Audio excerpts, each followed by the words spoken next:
EV ಕಾರನ್ನ ತಗೊಳ್ಬೇಕು ಅಂತ ಪ್ಲಾನ್ ಮಾಡ್ತಿದ್ರೆ ಶೋರೂಮ್ಗೆ ಹೋಗೋ ಮುಂಚೆ ಈ ವಿಡಿಯೋವನ್ನ ಕಂಪ್ಲೀಟ್ ಆಗಿ ನೋಡಿ.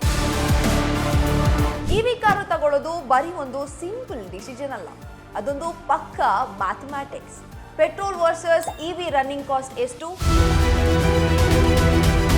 ಗವರ್ನಮೆಂಟ್ ಕೊಡ್ತಿರೋ ಲಕ್ಷಾಂತರ ರೂಪಾಯಿಗಳ ಆಫರ್ ಏನು, ನಿಮ್ಮ ದುಡ್ಡಿಗೆ ಡಬಲ್ ವ್ಯಾಲ್ಯೂ ಸಿಗಬೇಕಾದ್ರೆ ನೀವು ಯಾವೆಲ್ಲ ತಪ್ಪುಗಳನ್ನ ಮಾಡಬಾರ್ದು ಅಂತ ಕಂಪ್ಲೀಟ್ ಡೇಟಾ ಈ ವಿಡಿಯೋದಲ್ಲಿದೆ. ಸ್ಕಿಪ್ ಮಾಡದೆ ಕೊನೆವರೆಗೂ ನೋಡಿ. Hi hello, welcome to Baswala. ನಾನು ರಕ್ಷಿತಾ ಶ್ರೀ. ರೀಸೆಂಟ್ ಆಗಿ ಸಡನ್ ಆಗಿ ಲೀಟರ್ಗೆ ₹3 ಫ್ಯೂಯಲ್ ಹೈಕ್ ಆಗಿತ್ತು. ಅದರ ಬೆನ್ನಲ್ಲೇ ಮತ್ತೆ 90 ಪೈಸೆ ಹೈಕ್ ಆಗಿದ್ದು ನಮಗೆಲ್ಲ ಗೊತ್ತಿರೋ ವಿಷಯ. ಅದ್ರ ಜೊತೆ ಗವರ್ಮೆಂಟ್ ವರ್ಕ್ ಫ್ರಮ್ ಹೋಮಿನ ಬಗ್ಗೆ ಕೂಡ ಮಾತೆತ್ತಿತ್ತು. ಇದರ ಮಧ್ಯೆ ಎನ್ವಿರಾನ್ಮೆಂಟಲ್ ಸ್ಟೇಟ್ಮೆಂಟ್ ಆಗಿದ್ದ ಎಲೆಕ್ಟ್ರಿಕ್ ವೆಹಿಕಲ್ ಇವತ್ತು ಒಂದು ಕೇವಲ ಆಪ್ಷನ್ ಆಗಿ ಉಳಿದಿಲ್ಲ. ಜಸ್ಟ್ ಇಮ್ಯಾಜಿನ್, ದಿನಕ್ಕೆ 50 ಕಿಲೋಮೀಟರ್ ಓಡಿಸೋ ವ್ಯಕ್ತಿಗೆ ವರ್ಷಕ್ಕೆ ಸಾವಿರಾರು ರೂಪಾಯಿ ಡೈರೆಕ್ಟ್ ಆಗಿ ಸೇವ್ ಆಗುತ್ತೆ.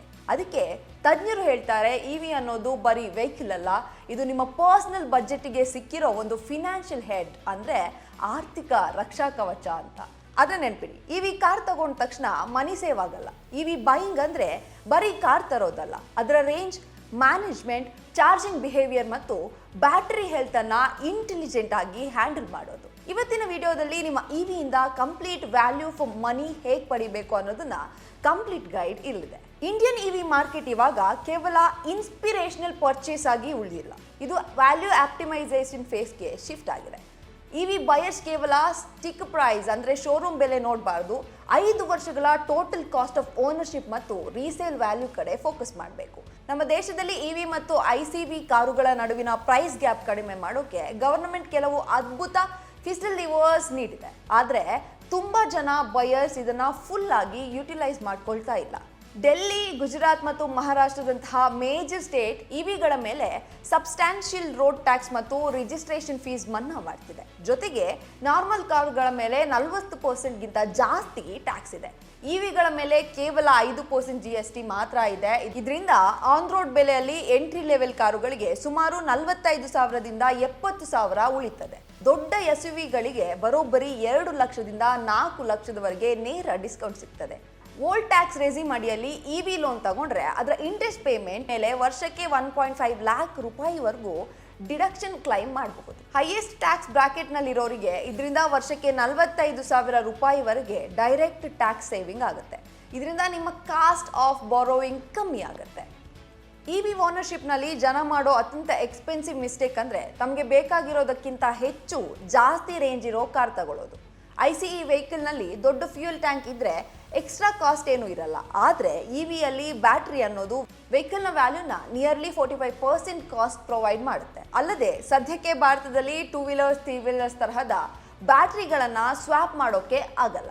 ಸಪೋಸ್ ಯಾರಾದರೂ ಡೈಲಿ ಡ್ರೈವಿಂಗ್ ಜಸ್ಟ್ 50ಇಂದ 60 ಕಿಲೋಮೀಟರ್ ಇದ್ರೆ ಅವರು 400 ಕಿಲೋಮೀಟರ್ ರೇಂಜ್ ಇರೋ ಲಾಂಗ್ ರೇಂಜ್ ವೇರಿಯಂಟ್ ತಗೊಂಡು ಪ್ರೀಮಿಯಂ ಅಮೌಂಟ್ ವೇಸ್ಟ್ ಮಾಡಬೇಡಿ. ಅದರ ಬದಲು 25-30 ಕೆಲ್ವಿನ್ ವೋಲ್ಟ್ನ ಮೀಡಿಯಂ ರೇಂಜ್ ವೇರಿಯಂಟ್ ಚೂಸ್ ಮಾಡಿದ್ರೆ ಆಗಿ 3ರಿಂದ 4 ಲಕ್ಷ ರೂಪಾಯಿ ಉಳಿಸಬಹುದು. ಈ ಸೇವ್ ಆದ ಮನಿಯಲ್ಲೇ ಇವಿ ಕಾರಿನ ಮುಂದಿನ ಹಲವು ವರ್ಷಗಳ ಎಲೆಕ್ಟ್ರಾನಿಕ್ಸ್ ಕಾಸ್ಟ್ ಕವರ್ ಮಾಡಬಹುದು. ಇವಿ ಕಾರಿನ ಹಾರ್ಟ್ ಇರೋದು ಬ್ಯಾಟರಿಯಲ್ಲಿ. ಬ್ಯಾಟರಿ ಲೈಫ್ ದೀರ್ಘಕಾಲ ಬರಬೇಕು ಅಂದ್ರೆ ಹೇಗೆ ಚಾರ್ಜ್ ಮಾಡ್ತೀರಾ ಅನ್ನೋದ್ರ ಮೇಲೆ ವ್ಯತ್ಯಾಸ ಆಗುತ್ತೆ. ನಿಮ್ಮ ಚಾರ್ಜಿಂಗ್ ಸೈಕಲ್ ಸ್ಟ್ರಾಟಜಿಕ್ ಆಗಿ ಮ್ಯಾನೇಜ್ ಮಾಡಿದ್ರೆ ಆಪರೇಟಿಂಗ್ ಕಾಸ್ಟ್ ತುಂಬಾ ಕಡಿಮೆ ಮಾಡಬಹುದು. ಅನಗತ್ಯವಾಗಿ ಫಾಸ್ಟ್ DC ಚಾರ್ಜಿಂಗ್ ಬಳಸೋದನ್ನ ಕಮ್ಮಿ ಮಾಡಿ. ಪರ್ ಕೆಲ್ವಿನ್ ವೋಲ್ಟ್ಗೆ ಜಸ್ಟ್ 7ರಿಂದ 9 ರೂಪಾಯಿ ಖರ್ಚಾಗುತ್ತೆ. ಆದ್ರೆ ಕಿಲೋಮೀಟರ್ಗೆ ಅಂದಾಜು ಬರೀ 1.2 ರೂಪಾಯಿ. ಇದು ಪರ್ ಯೂನಿಟ್ಗೆ 20ರಿಂದ 30 ರೂಪಾಯಿ ತನಕ ಕಾಸ್ಟ್ ಆಗುತ್ತೆ. ಅದೇ ಪಬ್ಲಿಕ್ ಫಾಸ್ಟ್ ಚಾರ್ಜರ್ ಪರ್ ಯೂನಿಟ್ಗೆ 20ರಿಂದ 30 ರೂಪಾಯಿ ತನಕ ಕಾಸ್ಟ್ ಆಗುತ್ತೆ. ಅದಕ್ಕೆ ಮ್ಯಾಕ್ಸಿಮಮ್ ವ್ಯಾಲ್ಯೂ ಸಿಗಬೇಕು ಅಂತಂದ್ರೆ ನಿಯರ್ಲಿ 90% ಆಫ್ ಚಾರ್ಜಿಂಗ್ ಅನ್ನ ನೀವು ಎಲ್ಲಿ ಕಾರ್ ಪಾರ್ಕ್ ಮಾಡ್ತೀರೋ ಅಂದ್ರೆ ನಿಮ್ಮ ಹೌಸಿಂಗ್ ಸೊಸೈಟಿ ಅಥವಾ ವರ್ಕ್ ಪ್ಲೇಸ್ ನಲ್ಲೇ ಮಾಡ್ಕೋಬೇಕು. ಒಂದು ವೇಳೆ ನಿಮ್ಮ ಮನೆಯಲ್ಲಿ 3ರಿಂದ 6 ಕೆಲ್ವಿನ್ ವೋಲ್ಟ್ ಸಾಮರ್ಥ್ಯದ roof top solar system install ಮಾಡಿದ್ರೆ ನಿಮ್ಮ ರನ್ನಿಂಗ್ ಕಾಸ್ಟ್ ಆಲ್ಮೋಸ್ಟ್ 0 ಆಗುತ್ತೆ. ಇಂಡಿಯಾದ ಚಾರ್ಜಿಂಗ್ ಇಕೋಸಿಸ್ಟಮ್ ವರ್ಷಕ್ಕೆ 72% ಕಂಪೌಂಡ್ ಆನ್ಯುಯಲ್ ಗ್ರೋತ್ ರೇಟ್ ನಲ್ಲಿ ಬೆಳೀತಿದೆ ಮತ್ತು ಕ್ರಮೇಣ ಸೋಲಾರ್ ಪವರ್ ಚಾರ್ಜಿಂಗ್ ಪಾಯಿಂಟ್ಸ್ ಕಡೆ ಶಿಫ್ಟ್ ಆಗ್ತಾ ಇದೆ. EV ಕಾರ್ಗಳಲ್ಲಿ ರೀಜನರೇಟಿವ್ ಬ್ರೇಕಿಂಗ್ ಅನ್ನೋ ಅದ್ಭುತ ಫೀಚರ್ಸ್ ಇರುತ್ತೆ. ಬೆಂಗಳೂರಿನಂತಹ ಹೆವಿ ಟ್ರಾಫಿಕ್ ಸಿಟಿಗಳಲ್ಲಿ ರೀಜನರೇಟಿವ್ ಬ್ರೇಕಿಂಗ್ ಅನ್ನ ಹೈಯರ್ ಲೆವೆಲ್ ನಲ್ಲಿ ಸೆಟ್ ಮಾಡಿ. ಇದು ಸಿಗ್ನಲ್ ಪೆಡಲ್ ಡ್ರೈವಿಂಗ್ ನ ಎನೇಬಲ್ ಮಾಡುತ್ತೆ. ಇದರಿಂದ ನೀವು ಆಕ್ಸಿಲೇಟರ್ ಇಂದ ಕಾಲು ತೆಗೆದಾಗಲೆಲ್ಲ ಎನರ್ಜಿ ಆಟೋಮೆಟಿಕ್ ಆಗಿ ಬ್ಯಾಟ್ರಿಗೆ ಶಿಫ್ಟ್ ಆಗುತ್ತೆ. ನೀವು ಬ್ರೇಕ್ ಹಾಕಿದಾಗಲೆಲ್ಲ ಆ ಎನರ್ಜಿ ವೇಸ್ಟ್ ಆಗಲ್ಲ, ಅದು ರೀಜನರೇಟ್ ಆಗಿ ಬ್ಯಾಟ್ರಿಯನ್ನ ಆಟೋಮ್ಯಾಟಿಕ್ ಆಗಿ ಚಾರ್ಜ್ ಮಾಡುತ್ತೆ. ಈ ಸಣ್ಣ ಹ್ಯಾಬಿಟ್ ವರ್ಷಕ್ಕೆ ಸಾವಿರಾರು ರೂಪಾಯಿಯನ್ನ ಸೇವ್ ಮಾಡಬಹುದು. ಬ್ಯಾಟ್ರಿನ ಯಾವತ್ತೂ ಝೀರೋ ಆಗಕ್ಕೆ ಬಿಡಬೇಡಿ. ಬ್ಯಾಟ್ರಿ ಚಾರ್ಜ್ ಅನ್ನ ಯಾವಾಗಲೂ 20% ಇಂದ 80% ನಡುವೆ ಮ್ಯಾನೇಜ್ ಮಾಡಿ. ಫ್ರೀಕ್ವೆಂಟ್ ಆಗಿ DC ಫಾಸ್ಟ್ ಚಾರ್ಜರ್ ಅನ್ನ ಬಳಸಲಿಕ್ಕೆ ಹೋಗಬೇಡಿ, ಅದು ಬ್ಯಾಟ್ರಿಗೆ ಹೀಟ್ ಸ್ಟ್ರೆಸ್ ಕೊಡುತ್ತೆ. ಎಮರ್ಜೆನ್ಸಿ ಟೈಮ್ ಅಲ್ಲಿ ಮಾತ್ರ ಫಾಸ್ಟ್ ಚಾರ್ಜರ್ ಅನ್ನ ಬಳಸಿ. ಡೈಲಿ ಯೂಸೇಜ್ಗೆ AC ಸ್ಲೋ ಚಾರ್ಜಿಂಗ್ ಅನ್ನೇ ಡಿಫಾಲ್ಟ್ ಆಗಿ ಇಟ್ಕೊಳ್ಳಿ. ಇದು ನಿಮ್ಮ ಕಾರಿನ ರೀಸೇಲ್ ವ್ಯಾಲ್ಯೂ ಅನ್ನ ಪ್ರೊಟೆಕ್ಟ್ ಮಾಡುತ್ತೆ. ರೆಗ್ಯುಲರ್ ICE ವೆಹಿಕಲ್ ನಲ್ಲಿ 2000ಕ್ಕೂ ಹೆಚ್ಚು ಮೂವಿಂಗ್ ಪಾರ್ಟ್ಸ್ ಇದ್ರೆ EV ಕಾರ್ ನಲ್ಲಿ ಇರೋದು ಕೇವಲ ಅರೌಂಡ್ 100 ಮೂವಿಂಗ್ ಪಾರ್ಟ್ಸ್ ಮಾತ್ರ. ಇಲ್ಲಿ ಯಾವುದೇ oil changers, stock plugs, air filter ಅಥವಾ ಟೈಮಿಂಗ್ ಬೆಲ್ಟ್ ಇರಲ್ಲ.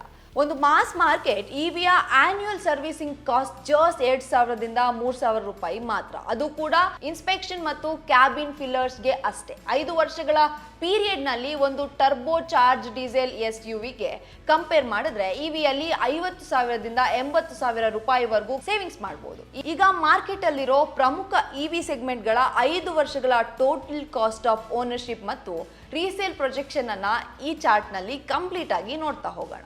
For example, entry level MG comet, Tata Tiago EV total cost of ownership ಬಂದು ದಿನನಿತ್ಯ ಸಿಟಿಯಲ್ಲೇ ಶಾರ್ಟ್ ಡ್ರೈವ್ ಮಾಡೋರಿಗೆ ಇದು ಬೆಸ್ಟ್. ಕೇವಲ 25,000 ಕಿಲೋಮೀಟರ್ ಓಡಿಸೋವಷ್ಟರಲ್ಲೇ ನೀವು ಹಾಕಿದ ಎಕ್ಸ್ಟ್ರಾ ದುಡ್ಡು ರಿಟರ್ನ್ ಸಿಗುತ್ತೆ. ಇನ್ನು ರೀಸೇಲ್ ಪ್ರೊಜೆಕ್ಷನ್ ಬಗ್ಗೆ ಮಾತಾಡೋದಾದ್ರೆ ಸೆಕೆಂಡ್ ಹ್ಯಾಂಡ್ ಮಾರ್ಕೆಟ್ನಲ್ಲೂ ಹೈ ಡಿಮಾಂಡ್ ಇದೆ. ಪಂಚ್ EV, MG ವಿಂಡೋಸೋ, ನೆಕ್ಸಾನ್ ಇದು ದೇಶದ most popular segments. Tax benefits ಮತ್ತು ಅತ್ಯುತ್ತಮ ರೇಂಜ್ ಬ್ಯಾಲೆನ್ಸ್ ಆಗಿ ಸಿಗುತ್ತೆ. ರೀಸೇಲ್ ಪ್ರೊಜೆಕ್ಷನ್ ಆಫ್ಟರ್ 5 ಇಯರ್ಸ್ ಬಗ್ಗೆ ಮಾತಾಡೋದಾದ್ರೆ ಮಾರ್ಕೆಟ್ನಲ್ಲಿ ಸಪ್ಲೈ ಜಾಸ್ತಿ ಇರೋದ್ರಿಂದ 5 ವರ್ಷದ ನಂತರ ರೀಸೇಲ್ ವ್ಯಾಲ್ಯೂ 45% ಇಂದ 50% ಅಷ್ಟು ಡಿಫ್ರೆನ್ಶಿಯೇಟ್ ಆಗೋ ಚಾನ್ಸ್ ಇರುತ್ತೆ. Next SUV EV Mahindra XEV9e, ಹಾರಿಯರ್ EV, Creta EV, ಕನ್ರೆನ್ಸ್ EV total cost of ownership ಬಂದು ವರ್ಷಕ್ಕೆ 15,000 ಕಿಲೋಮೀಟರ್ಗಿಂತ ಜಾಸ್ತಿ ಲಾಂಗ್ ಡ್ರೈವ್ ಮಾಡೋರಿಗೆ ಇದು ಸೂಪರ್ ಆಪ್ಷನ್. ಇನ್ನು ಇದರ ರೀಸೇಲ್ ಪ್ರೊಜೆಕ್ಷನ್ ಆಫ್ಟರ್ 5 ಇಯರ್ಸ್ ನೋಡೋದಾದ್ರೆ ಇವುಗಳಲ್ಲಿ ಹೈ ಅಂಡ್ ಅಡ್ವಾನ್ಸ್ ಟೆಕ್ನಾಲಜಿ ಮತ್ತು ದೊಡ್ಡ ಬ್ಯಾಟ್ರಿ ಇರೋದ್ರಿಂದ 5 ವರ್ಷದ ನಂತರವೂ ಇವುಗಳ ರೀಸೇಲ್ ವ್ಯಾಲ್ಯೂ ತುಂಬಾ ಹೈ ಇರುತ್ತೆ. ಸೊ ಫೈನಲಿ ಇಂಡಿಯಾದಲ್ಲಿ EV ವ್ಯಾಲ್ಯೂ ಫಾರ್ ಮನಿ ಮಾಡ್ಕೋಬೇಕು ಅಂದ್ರೆ ಚೀಪೆಸ್ಟ್ ಮಾಡೆಲ್ ತಗೊಳ್ಳೋದಲ್ಲ, ಇಕೋಸಿಸ್ಟಮ್ ಅನ್ನ ಆಪ್ಟಿಮೈಸ್ ಮಾಡ್ಕೋಬೇಕು. ಚಾರ್ಜಿಂಗ್ ಹ್ಯಾಬಿಟ್ಸ್, ಬ್ಯಾಟರಿ ಕೇರ್ ಮತ್ತು ರೈಟ್ ಸೈಜ್ ಕೆಪಾಸಿಟಿ ಇರಬೇಕು. ಇದನ್ನ ಸ್ಮಾರ್ಟ್ ಆಗಿ ಮ್ಯಾನೇಜ್ ಮಾಡಿದ್ರೆ ಪರ್ಚೇಸ್ ಟೈಮ್ ನಲ್ಲಿ ಕೊಟ್ಟಿರೋ ಎಕ್ಸ್ಟ್ರಾ ಗ್ರೀನ್ ಪ್ರೀಮಿಯಂ ಅನ್ನ ಜಸ್ಟ್ 30ರಿಂದ 40,000 ಕಿಲೋಮೀಟರ್ ಕ್ರಮಿಸೋದ್ರಷ್ಟರಲ್ಲಿ ರಿಕವರಿ ಮಾಡ್ಕೋಬಹುದು. ಸೊ ಯಾರೋ ತಗೊಂಡ್ರು ಅಂತಲೋ ಅಥವಾ ಟ್ರೆಂಡ್ ಅಂತಲೋ EV ಕಾರನ್ನ ತಗೋಬೇಡಿ. ಹೀಗೆ ಸ್ಮಾರ್ಟ್ ಆಗಿ ಪ್ಲಾನ್ ಮಾಡಿದ್ರೆ EVಗಿಂತ best value for money investment ಭಾರತದಲ್ಲಿ ಆಟೋಮೊಬೈಲ್ ಮಾರುಕಟ್ಟೆಯಲ್ಲಿ ಸದ್ಯಕ್ಕೆ ಮತ್ತೊಂದಿಲ್ಲ. ನಿಮಗೆ ಈ ಕಂಪ್ಲೀಟ್ ರಿಸರ್ಚ್ ಇಷ್ಟ ಆಗಿದ್ರೆ ಈ ವಿಡಿಯೋನ ಈಗಲೇ ಲೈಕ್ ಮಾಡಿ ಹಾಗೂ ನಿಮ್ಮ ಫ್ರೆಂಡ್ಸ್ಗೂ ಶೇರ್ ಮಾಡಿ. ಇನ್ನಷ್ಟು ಇಂತಹ ನ್ಯೂಸ್ ಸ್ಟೋರಿಗಳ ಜೊತೆ ಮತ್ತೆ ಸಿಗೋಣ. Thank you.